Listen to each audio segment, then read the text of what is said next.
On the news tonight, Anambra State Education Commissioner Professor Chuma Ude supports establishment of schools in correctional centers. Persons with disability urges INEC to provide better conditions for inclusive participation in future elections. Nigeria Postal Service plans to launch digital postcode system in June this year. And on the foreign scene, train crash kills one person, injures 30 others in Netherlands. Before the news in detail, here is a special message. Governor Chukwuma Soludo has come for a total turnaround maintenance of the Anambra State economy and promotion of core Igbo values. Let's give him maximum support for the task ahead. Good evening and welcome to the news. My name is Chidimma Orangwa. The Commissioner for Education, Professor Ngozi Chuma Ude, has pledged support for the establishment of schools in the correctional centers. The Commissioner gave the support while welcoming the new head of Onitsha Correctional Center, Deputy Controller Michael Anogwa, who paid her courtesy visit at the ministry at Jerome Udoji Secretariat Complex, Oka. We have details of this report from our studio. Commissioner Chumude commended the Deputy Controller for the wonderful initiatives taking place at the center. She noted that if the people coming into the center left the way they were when they came in, society could suffer the consequences, and explained that establishing a school is a wonderful initiative that offers the inmates opportunities of living a better life when released into society. Professor Ngozi Chumude said she believes so much in the power of education as it brings enlightenment, hence her strong support and maximum cooperation. Earlier in his speech, the new head of Onitsha Correction Center, Deputy Controller Michael Anogwa, said that a major challenge he faced on the assumption of duty was inheriting a correctional center that was not in tune with modern correctional facilities. He said he was faced with a correctional center devoid of proper educational facilities and conducive atmosphere for learning, adding that this went contrary to the new law governing correctional centers, as the center has the responsibility of recruiting the inmates, rid them of those vices that made them come to the correctional facilities, so that when they live as good citizens. Deputy Controller Anugwa opined that education and skills acquisition are strong factors in the rehabilitation process, pointing out that one factor that makes former inmates reoffend is a lack of education or skills that will help earn a livelihood. The new head called on the ministry for help in ameliorating the lack of enough teachers at the center. To ensure enduring inclusive voter participation, the Anambra State chapter of the Joint National Association of Persons with Disability has called on the Independent National Electoral Commission, INEC, to address challenges reported by its members while participating in just concluded 2023 general and state elections. Correspondent Joseph Ewocha reports.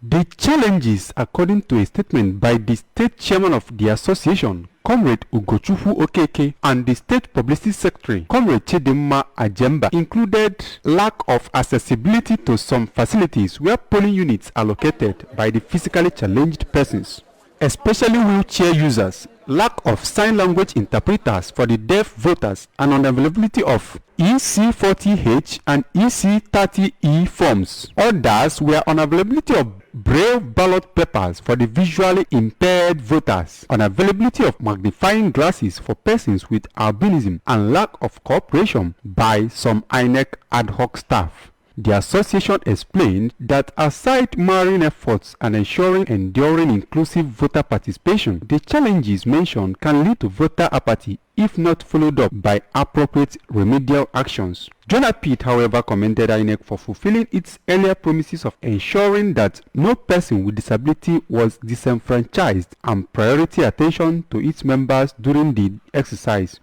adding that it developed an online data collection platform where its members were encouraged to report their experiences and through which it ascertained the level of participation by members as well as gauged the level of commitment by INEC at ensuring an inclusive voter participation.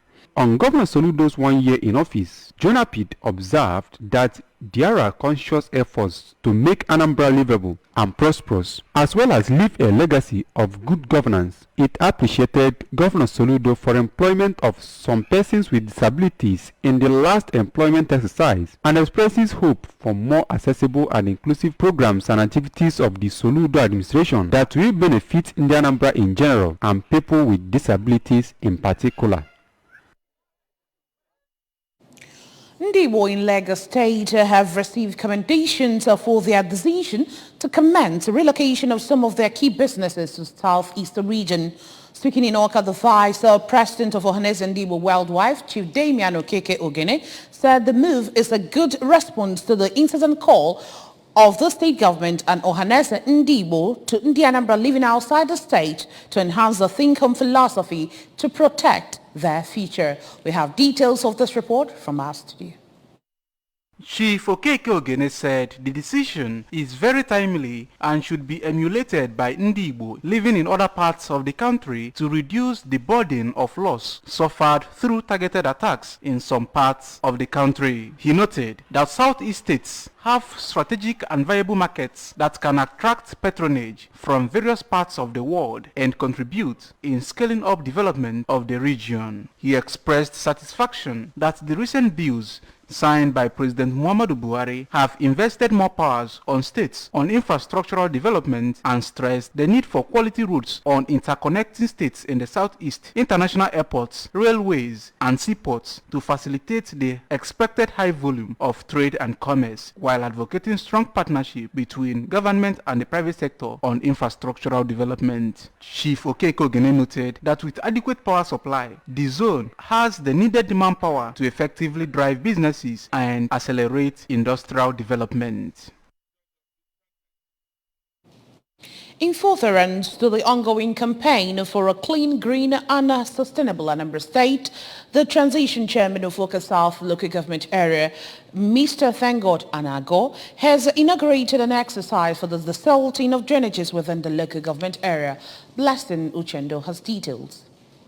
Exercise, which went on simultaneously in Awka Metropolis, was led by the chairman, members of the committee, and personnel of the local government council, among others. Speaking during the exercise, Mr. Anago called on residents of Awka South local government area to partner the government on environmental sustainability agenda by being environment friendly, including planting of trees, proper waste disposal, and effective flood control system. That cleanliness is next to godliness. We don't need to be compelled to clean our environment, to get out of sicknesses. It's only a fool that will wait until he sees dates. I've told them already from orientation, you don't need to put these things near your gutter. You don't need to dump anything inside the gutter. We have a system of evacuating refugees in urban areas. I've told them we have the bags, put in these bags. The bags can stay in the house for about 1 week. Then a vehicle comes every day. We pick this place and go away. Then dump it in the gutter. And it's a rainy season coming in. It's too difficult for us to manage. He noted that having clean water channels is key to achieving a sustainable environment, as flood will be controlled easily, even as he assured that the local government will always be available to evacuate waste on the roads and streets, and called on the residents to desilt drainages in front of their houses, shops, churches, and offices to avoid being penalized. Mr. Anago and his team during the exercise sensitized residents on what is expected of them with regard to keeping their environments clean. Today will be a desilting drainages clearing for Awka South and Anambra as a whole. We want to start imbibing with the tenets of what the government himself called the green and sustainable environment, where people should be livable for people, so that we will live without fears, we live without sicknesses. That's what we are doing today. So we are doing deserting. We are flagging off deserting Omega that should be continuous after today. We want to desert every drainage in Awka and clear all the gutters to make Awka free from diseases. In Awka, Blessing Uchendo, ABS News. Still on the news tonight, the Nigeria Postal Service has announced plans to launch the digital postcode system in Nigeria in June. The Postmaster General of the Federation CEO NIPOST, Adeyemi Adekboju, who disclosed this in Kefi, Nasarawa State, noted that the digitalization of the postcode system will facilitate efficient mail delivery and enhance security agencies' response to emergencies, thereby reducing banditry, kidnapping and internet scams. He further stated that it would provide an effective healthcare delivery system, adequate revenue and tax collections, and utility bill distribution, adding that the digital postcode will boost Nigeria's economy and help reduce insecurity. The NIPOST both added that implementing digital postcodes will enhance the seamless issuance of driver's licenses, national identity management number, international passport, banking services, and other address verification services.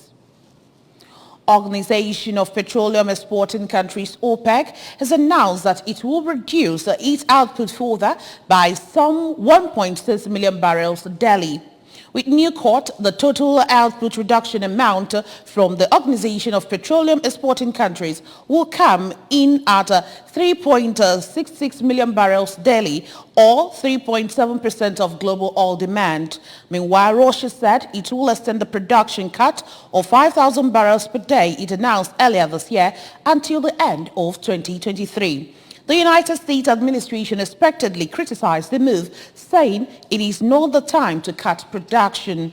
A report says the oil prices had gained 8% immediately after the announcement, noting that Saudi Arabia's share of the cut will be almost half of the total at 5,000 barrels per day. At least one person was killed and 30 others injured, many seriously, when a passenger train carrying about 50 people derailed in the Netherlands after hitting construction equipment on the track. The accident took place at the village of Vuskotem, about 55 kilometers south of the capital, Amsterdam, according to broadcaster NOS. Two of the double-decker trains for carriages were derailed, with the AMP news agency reporting a fire in the rear carriage that was later extinguished. NOS cited a spokesperson for the Holland Median Security region, saying there were many victims. Several ambulances and a helicopter were deployed to take seriously injured passengers to hospital. It was initially reported the accident happened after the passenger train collided with a cargo train, but Dutch Railways later announced the passenger train had run into a construction crane that was on or near the track. NOS said emergency services, including a helicopter, had been deployed with the injured taken to the hospital. Over now to sports.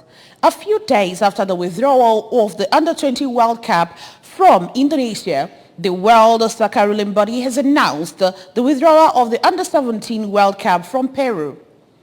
FIFA withdrew the hosting right from Indonesia after the government refused Israel, one of the qualified countries, opportunity to enter the country due to political differences between the two nations. Peru was supposed to have staged the tournament in 2021, but it was moved to 2023 owing to the outbreak of coronavirus pandemic. FIFA has been having extensive discussions with the Football Federation of Peru about their readiness, but finally announced the hosting right. And that's just about it on the news. Before we go, a quick reminder that you can follow news and programs on ABS from any part of the world by liking our Facebook page at ABS Radio Television. Subscribe to our YouTube page at ABS Television Oka. You can also follow us on Instagram at ABS Radio TV. And our website is www.absradiotv.com. And now the headlines again. Anambra State Education Commissioner Professor Chuma Ude has pledged support for establishment of schools in correctional centers. Persons with disability have urged INEC to provide better conditions for inclusive participation in future elections.